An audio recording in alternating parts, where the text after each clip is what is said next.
Olá pessoal, tudo bem? Elias Jabur aqui. Bom dia, boa tarde, boa noite, depende nessa onda que o pessoal quando grava fala isso, né. A gente vai seguir aqui aquele esquema sendo fiel às pessoas que estão votando no nosso WhatsApp, nos temas a serem abordados, né.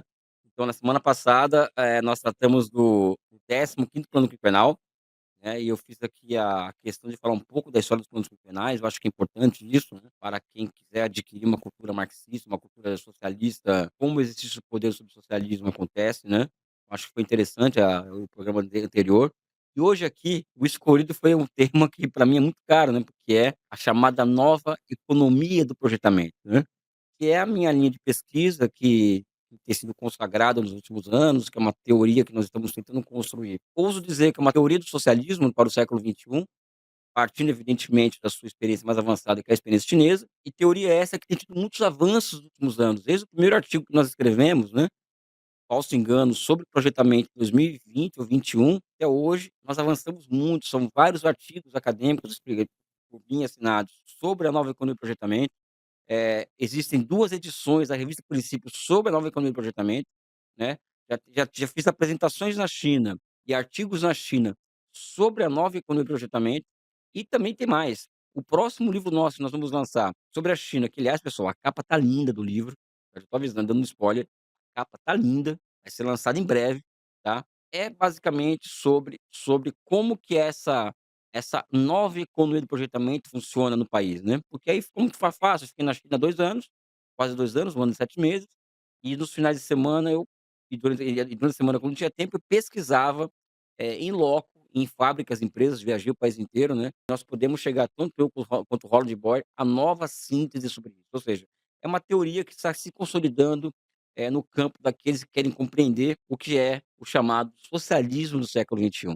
E eu particularmente tenho muito orgulho dessa trajetória iniciada comigo e com o Alberto Gabrielli, com o Alexis Dantas, com o Carlos Espíndola, com Javier Vadel, ou seja, existe uma galera já operando, elaborações sobre a nova economia do projetamento, né. Então acho que é uma teoria que vai se consolidando como uma teoria, robusta para entender o socialismo do século XXI. Mas vocês vão perguntar para mim: "Por que é nova? Por que projetamento?". Pessoal, é nova porque ela já existiu antes, tá. Eu vou falar bem rapidamente aqui, Inácio Rangel, que é um pensador que eu tenho como o mais destacado autor brasileiro, mais completo pensador brasileiro, talvez o marxista mais capaz que a América Latina produziu. E ele era um homem interessado nas grandes questões envolvendo capitalismo e socialismo, era essas as grandes questões do Rangel. E o Rangel, em 56, ele lança um livro chamado Desenvolvimento de Projeto, em que ele já vai tratando do quê?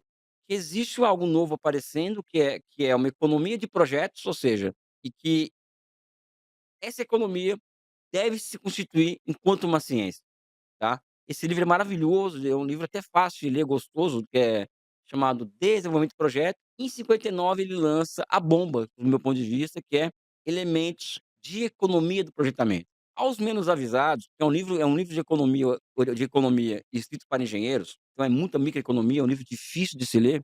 Eu só fui entender esse livro na minha 8ª leitura dele, inclusive, né. Ele é um livro que se nós vamos observar o objeto dele, ele tá primeiro construindo, a partir dessa publicação, um sistema empresarial fora do sistema de preços. O que significa isso, pessoal? União Soviética. Então ele claramente nesse livro ele está documentando a mais avançada economia baseada em projetos da época, que era a União Soviética, mas também a reconstrução europeia também é um marco fundamental da economia do projetamento. Por quê? Porque o projetamento em tese, pessoal, em tese, ele originalmente, ele é algo intermediário ao plano. Para nós hoje o projetamento ele é um salto qualitativo em relação ao planejamento, mas ele é uma marca característica do seguinte, ou seja, o projetamento, ele é a expressão máxima da capacidade humana de construir o seu destino ao seu bel prazer, né, respeitando evidentemente as leis da natureza, as leis da sociedade. E dos 2 lados da cortina de ferro, estava acontecendo isso. Na União Soviética, pela via da socialização dos meios de produção, que isso capacitava o Estado a fazer isso, e também na Europa Ocidental, a partir do quê? A partir da utilização da socialização de investimento e do princípio da demanda efetiva, né, como forma de domar o ciclo econômico, né. Então dos 2 lados da cortina de ferro, existiam economias baseadas em projetos, sendo que a União Soviética era a mais avançada em relação a isso. Essas economias de projetamento, né, elas têm como base um princípio muito que parece que é simples, mas não é. O Rangel parte do seguinte: para entender o projetamento, nós temos que entender, primeiro, a relação 2 categorias fundamentais, projetamento: custo e benefício. Isso é o fundamental. E a razão enquanto denominador comum dessa relação custo-benefício. Ou seja, já não é a maximização do lucro, já não é o interesse empresarial, né.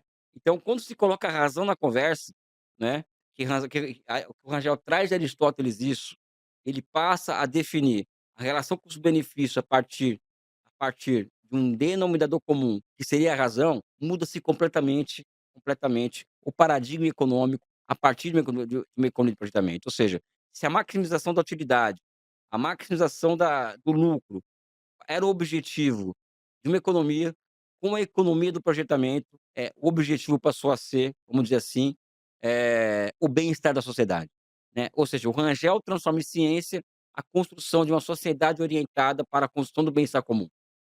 Essa é a melhor definição da economia do projetamento. E aqui, pessoal, nesse livro, e evidentemente ele está olhando para a União Soviética, né, existe uma série de questões que são levantadas. Primeiro, né, o Rangel diz nesse livro uma coisa que é muito interessante, que é a seguinte: a economia do projetamento, ou projetamento, é parte de um movimento de renovação da economia, aonde a microeconomia e a macroeconomia, elas deixam, vamos dizer assim, não desistir, mas a dicotomia entre uma coisa e outra deixa de existir. Por quê? Porque a economia do empresário, ou seja, que é a microeconomia, a economia da empresa, a economia da firma, ela vai sendo lentamente se subordinando ao quê? A macroeconomia, que é o quê? A economia da sociedade, a economia do Estado, a economia do bem geral da sociedade. Ou seja, existe uma fusão entre micro e macroeconomia em uma economia de projetamento, né? E isso explica muito a capacidade dos países socialistas, e a China hoje em particular, em construir grandes projetos, né, de forma muito rápida, e mais do que isso, né, aonde as estruturas de oferta e demanda das cadeias produtivas envolvidas, elas acabam se equalizando ao longo do tempo, algo que é impossível sob o capitalismo. Isso pode parecer complicado de entender no primeiro momento, pessoal, mas isso é uma tecnicalidade do projetamento, né, e aliás nós vamos explicar muito bem isso, nesse próximo livro. Então acho que esse é o movimento. Agora, quando nós falamos em razão, pessoal, quando o Rangel fala em razão, e se quem lê esse livro, por exemplo, passa batido, no meu caso, aquilo me chamou a atenção desde o começo, tá. Razão, ela coloca uma pulga atrás da orelha. O que o Rangel está querendo dizer com isso? Você vai lendo, o Rangel é cheio de malandragem, uma hora ele tem uma linguagem neoclássica, uma hora uma linguagem marxista, uma hora, mas o Rangel era o Rangel, né, figura espetacular, né, um intelectual gigantesco, né. Ele coloca, pessoal, que essa economia onde a microeconomia ela é superada pela macroeconomia, ou seja, os interesses da empresa capitalista, da empresa privada, tem que se subordinar aos interesses da sociedade. O papel do economista de projetos ou dos profissionais envolvidos na elaboração de projetos, qual que é, pessoal? A de circunscrever o desemprego enquanto uma circunstância restrita ao capitalismo. Então, uma economia de projetamento é uma economia em que os homens e as mulheres envolvidas na elaboração e escolha de projetos, elas têm que ter uma característica, elas têm que ter uma coisa em mente, que é qual? A de que o desemprego, ela não pode ser uma característica daquela sociedade. Então, se um projeto ele for gerar desemprego estrutural, esse projeto vai ter que ser deixado de lado um tempo até que ele possa voltar para ser implementado. Caso contrário, ele será implementado, ou seja, o desemprego ele passa a ser forçosamente a se restringir uma circunstância do capitalismo. Cara, pessoal, isso é uma coisa muito impressionante, porque hoje a China, por exemplo, já entrando aqui um pouco na China, a China hoje ela tem uma massa de pessoas que trabalham com planejamento e projeta e elaboração de projetos, cara, que elas só pensam nisso. Como gerar 13 milhões de empregos urbanos por ano. Eu falo aqui o seguinte, a China nos últimos 200 anos, os últimos 200 anos, ó, últimos 10 anos, ela tirou do campo e colocou na cidade 200 milhões de pessoas. Nos últimos 10 anos, ela gerou 130 milhões de empregos urbanos. Vocês imaginam, pessoal, o grau de racionalidade, o grau de inteligência coletiva aplicada para esse fim? Eu ainda não tenho condições de aferir essa inteligência coletiva empregada para essa finalidade. O fato é que a China se urbanizou sem os males do processo de urbanização que o capitalismo cria, favelização, etc, etc, né, enquanto que ela conseguiu gerar e tem conseguido gerar 13 milhões de empregos urbanos por ano. E para isso, pessoal, você tem que ter uma massa de pessoas que são capazes do quê? De observar o tempo inteiro e just in time, quais são os pontos de estrangulamento da economia, como fazer com que esses pontos de estrangulamento sejam desatados e, para isso, quais são as mudanças institucionais que deverão ser elaboradas com a finalidade desses pontos de estrangulamento serem desatados. Isso é algo simplesmente impressionante. Isso é a China hoje. Voltando ao projetamento, ou seja, para vocês terem uma ideia de como a coisa funciona. Essas economias baseadas em grandes projetos, ou seja, elas existiram com muita força até o final da União Soviética. O projetamento, o Rangel fala que ele é produto de 3 circunstâncias históricas, né. A Revolução Russa, quando a planejamento econômico passa a ser um instrumento de governo e se prolifera para o mundo afora, né. O surgimento do capital financeiro, né, até porque as economias socialistas e capitalistas são economias orientadas ao crédito, né, e pelo crédito, e também o consenso keynesiano. Então o projetamento ele é o fruto desses 3 momentos históricos, né.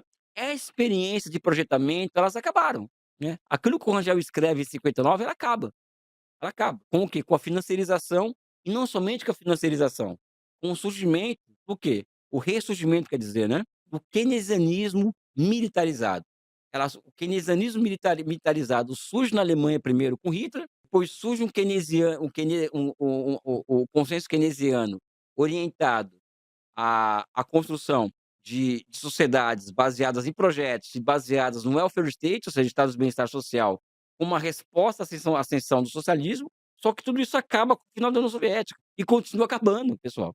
Elas continuam acabando. Para qual finalidade? Em prol de uma economia financiarizada, né, ou seja, essa história de microeconomia, se submetendo à macroeconomia acaba, ou seja, a dinâmica de acumulação, que passa a ser dominante, passa a ser aquela baseada na finança, ou seja, a finança subordina a produção, subordina a sociedade aos seus interesses, né. E mais do que isso, as economias, principalmente a economia dos Estados Unidos, são economias cada vez mais orientadas à guerra, ou seja, então a impressão que se passa para quem leu Inácio Rangel nos anos 90, por exemplo, é de que aquela proposta dele acabou. E, aliás, o Rangel dizia que era o livro mais interessante que ele escreveu, mas o que foi menos lido.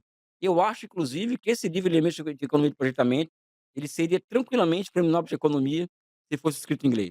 Aqui a gente só tem 20 minutos, não tem como a gente aprofundar muita coisa em relação à literatura sobre isso, né, mas no nosso próximo livro a gente vai tratar disso daí. Pois bem, o caso da China, pessoal, que eu passo a tratar isso, vou contar uma história muito particular. Em 2018 eu passei por problemas particulares muito grandes, né, tô aqui publicizando aqui que eu passei por problemas, de ordem profissional, de ordem pessoal, muito profundos, ou seja, eu assim, enfim, eu entrei em parafuso completo. E a forma que eu encontrei de buscar forças para superar esse momento que foi muito difícil da minha vida, talvez tenha sido o momento mais difícil da minha vida, foi de me entregar completamente à elaboração teórica. Eu passei a ter um hiperfoco completo na construção de um pensamento particular sobre a China, né, que se inicia com a ideia, que hoje já é uma ideia força, que para os chineses é inclusive uma descoberta científica, de que a China, a partir de 78, se constituiu enquanto a primeira experiência de uma nova classe de formações econômicas sociais. E aqui é eu e o meu irmão, parceiro, amigo que faleceu, Alberto Gabrielli, um gênio. Nós criamos essa ideia. Nós popularizamos essa ideia nos 45 mil exemplares de China, o socialismo do século XX e XXI que foram vendidos, né. Então ali começa uma caminhada particular em que passa a desafiar todas as escolas de pensamento, eu passo a desafiar todas as elaborações reinantes sobre a China de capitalismo de Estado, capitalismo liberal, né, aquelas que marxistas inclusive, que absorvem a ideia de fim da história. Então nós colocamos uma cunha no debate sobre a China, quando nós falamos que a China é uma nova formação econômico-social, né. Mas falar que é uma nova formação econômico-social não é suficiente, nós tínhamos que preencher a caixa vazia dessa nova formação econômico-social, dessa elaboração. Então nós fomos percebendo, tanto eu quanto o Alberto, também Alexis Dantas, Carlos Spínola, toda essa galera, né, de que existe uma dinâmica a partir de 78 que ela vai se consolidando, se tornando inclusive uma lei objetiva do processo de desenvolvimento socialista na China, que é a seguinte: do o do setor público da economia, né, se transformando cada vez mais qualitativamente, ou seja, ela vai dando saltos de qualidade. Então surgem as empresas, os conglomerados empresariais públicos em 94, surge imenso sistema financeiro público na China, orientado ao crédito, que significa que surge uma economia monetária de produção na China, com capacidade de gerir grandes pacotes fiscais, né. Então existe surge uma economia socialista moderna, né, baseada na propriedade pública dos meios de produção, na da no meio de produção e finança, ao lado dela, milhares de empresas privadas que vão se tornando cada vez mais não públicas, né. E por outro lado, além desse salto qualitativo de Estado, também surgem empresas privadas, né, que se a maior parte das empresas chinesas são privadas, né, o que não significa que elas dão o tom do desenvolvimento do país. Elas são beneficiárias dos ciclos de acumulação que surgem no setor público da economia. Também essa é uma diferença entre capitalismo e socialismo. Pois bem, pessoal, então nesse processo de reconstrução pessoal pelo qual eu passei naquele momento, eu passei a estudar muito, de forma muito detida, né, vamos dizer assim, tanto os planos quinquenais, quanto os ciclos institucionais que foram sendo inaugurados na China. Porque uma economia, ou uma formação econômico-social, ela evolui a partir de ciclos de inovações institucionais. Então, aí eu chego a essa conclusão que eu coloquei aqui, do Estado ter aumentado o seu alcance qualitativo e o setor privado, do ponto de vista quantitativo. E quando vou estudar a crise financeira de 2007, 2008 e 2009, e vou observar como que a China reage àquilo, aquilo me assusta completamente. Para muita gente, a aplicação de ideias antigas, né, keynesianas, por exemplo, ou schumpeterianas, né, antigas, de forma criativa, para mim era uma outra coisa. Por quê? Existe uma intervenção em massa na China, né, do Estado na economia, a partir de um pacote fiscal de US$ 600 bilhões, né. Só que esse pacote fiscal, ele executa cerca de dezenas de programas de aceleração do crescimento, nosso PAC, de forma simultânea, o que significou na minha cabeça, ao analisar aquilo, que as relações de ser humano e natureza atingiram um patamar superior na China. E que, portanto, quando isso acontece, pessoal, porque as teorias elas surgem de que forma? As teorias elas surgem a partir do quê? A partir da mudança da realidade. Quando muda a realidade, novas teorias, categorias e conceitos devem aparecer para dar conta da totalidade. As teorias antigas, elas podem entregar o máximo, no máximo, o particular, mas não mais o universal. Então, na minha cabeça, a China se transformou em um desafio teórico gigantesco a partir do quê? Dessa mudança de qualidade que se expressa numa elevação da capacidade humana de intervir na realidade. Porque entre um modo de produção e outro, que acontece exatamente isso, ou seja, acontece o quê? Uma elevação da capacidade humana de intervir na realidade. E o que acontece na China nos últimos 20 anos é exatamente isso, uma elevação da capacidade humana de operar sobre a realidade. Então a gente fica perdido, porque, ó, as teorias ortodoxas e heterodoxas não explicam mais a China, ok, tal, mas ninguém quer me dar ouvido para isso, quem sou eu na fila do pão, né. E o mestre Márcio Henrique Monteiro de Castro, pessoal, que foi estagiário do Rangel, e é um dos maiores economistas brasileiros vivos até hoje, né, ele já vinha falando há muito tempo para mim: "Elias, leia elementos de economia de projetamento, ali você vai dar vazão a muitos dos seus dramas". Eu lia, só que eu não entendia, né. Quando eu passei a entender, né, eu cheguei à conclusão, juntamente conversando com meus companheiros de pesquisa, de que olha, talvez na China esteja emergindo uma nova economia de projetamento. Nova porque tem outras características, né. Então, por exemplo, a China hoje, por exemplo, ela cada vez mais, na medida que o setor privado chinês vai se transformando em um setor não público, né, à medida que os bilionários chineses e milionários chineses, eles são obrigados a se retratarem cada vez mais ao Partido Comunista, ao invés de fazer o que eles bem entenderem, né, vai se operando na China uma fusão da microeconomia e macroeconomia. Hoje o setor privado chinês é obrigado a se adequar aos planos quinquenais. Né, isso é o que lá atrás o Rogério escreveu. Nem sempre o que é bom para o empresário é bom para a sociedade. Portanto, uma economia de projetamento deve ser uma economia orientada ao aumento da utilidade per capita, né, ou seja, aumento do bem-estar per capita. E para isso, o setor empresarial privado vai ter que se adaptar a uma nova realidade. Quando a gente observa, por exemplo, que a China, ela ela intervém na realidade dessa forma a partir de 2007, 2008, 2009 e até hoje, né, cada dia é uma novidade na China.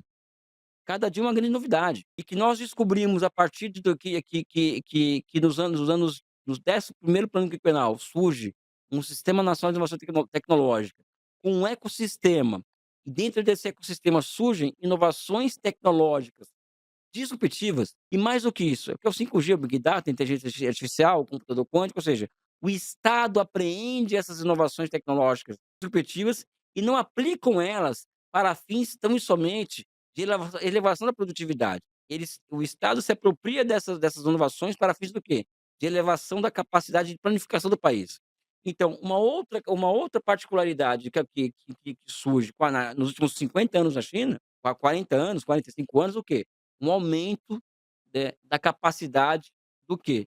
De previsão da economia. E não somente isso, vão surgindo na China novas e superiores formas de planificação econômica. Pessoal, quando eu olho para o Rangel e vou ler aquele negócio, que ele fala a relação custo-benefício e falo da razão como denominador comum, ali eu encontro uma chave teórica para ser desenvolvida muito grande. Porque o que acontece no fundo? Existe um Estado, existe um partido comunista que orienta esse Estado, que controla esse Estado. A partir do quê? A partir das demandas da sociedade, das demandas da base do Partido Comunista, que pressionam o partido do Estado para fins de mudança qualitativa. E quando eu observo, pessoal, que existe uma utilização na mais larga escala de inovações tecnológicas disruptivas para fins de geração de 13 milhões de empregos urbanos por ano, para o ordenamento territorial, com a finalidade de colocar 200 milhões de pessoas, tirando do campo e colocando na cidade em 10 anos. Quando existe o surgimento de cada vez de complexos urbanos, né, Shenzhen, Xangai, Pequim, altamente inteligentes, já chamadas smart cities. A que conclusão que eu chego, pessoal? Chego à conclusão de que renasce na China uma nova economia de projetamento. Essa economia de projetamento, ela tem como o quê? Ela tem uma característica que entrega o quê? Uma caracterização do socialismo para o nosso tempo. Porque eu não fico numa zona de conforto em que, olha, o socialismo ele é a abolição da propriedade privada, como isso não é possível hoje, e nunca aconteceu até agora, eu vou ficar esperando isso aqui, fazer um discurso de agitação aqui, vou, sabe? Não, nós temos que estar buscando o tempo inteiro como que o conceito se manifesta no movimento real. E o socialismo na China, enquanto poder político, se manifesta de qual forma? A partir da transformação da razão, a razão aristotélica rangeliana em instrumentos de governo. E na China, o que nós trazemos de novidade é o seguinte: primeiro, que esse projetamento é caracterizado por algumas irregularidades, né. Eu acho que essa questão, por exemplo, né, que afeta as economias ocidentais, ainda mais em época de financiarização, que é a incerteza, ou seja, a incerteza keynesiana. Pessoal, a China está em vias de superar essa incerteza. Por quê? Porque ela tem uma base pública na produção, na finança, que permite o maior grau de previsibilidade e o maior grau do quê?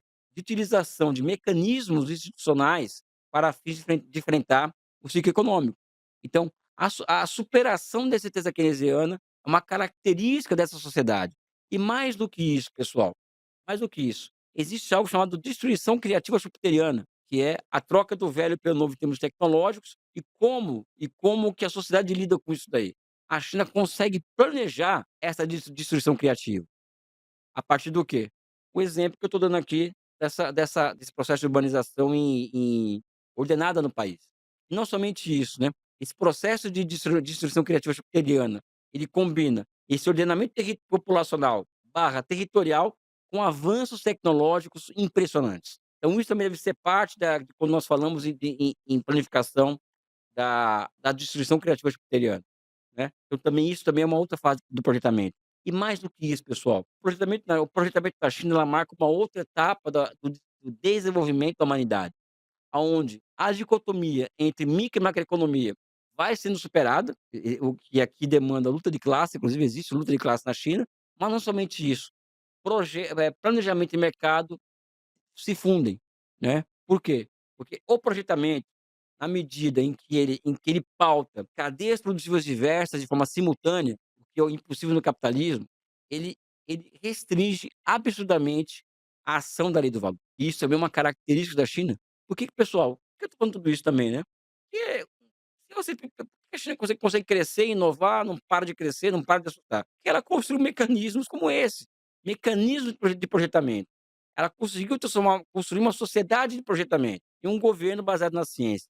Mas o mais interessante, né, o Rangel coloca nesse livro dele, e que isso é óbvio na China, eu observei isso, ouvi, ninguém me falou, que é o seguinte: o projetamento é um nível tal de desenvolvimento da sociedade e de desenvolvimento da governança de uma sociedade, que é o seguinte, amigo, o Estado ele consegue introduzir mecanismos de contradição no seio econômico. Ao introduzir de forma consciente esses mecanismos de contradição, pessoal, esses elementos de contradição, você vai gerar um movimento.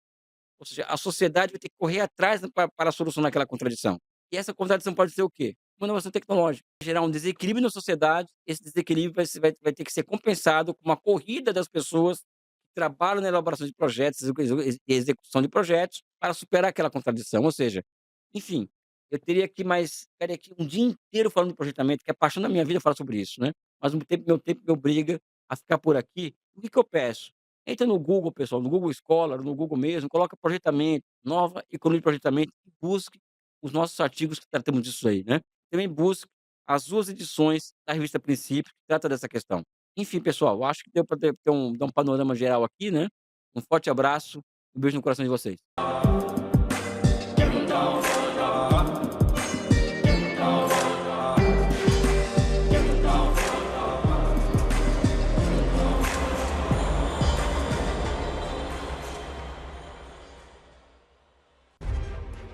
Olá, olá, olê, olê, olê, olá. Eu sou o Lindener Pareto, historiador, e tenho um convite especial para vocês para acompanharem o Provocação Histórica aqui nos canais do Instituto Conhecimento Liberta. Toda quarta-feira, às 7 da noite, logo após o ICL Notícias segunda edição, convidados e convidadas que ajudam a gente a pensar o passado, a criticar o presente e a projetar alternativas de futuro para um Brasil diferente, para um mundo diferente. E se no cotidiano dificílimo do trabalho você perdeu o episódio inédito, não se preocupe, você pode assistir também toda quinta-feira a reprise, logo após o Rolê ICL, ao 12h30. Venha para o Provocação Histórica.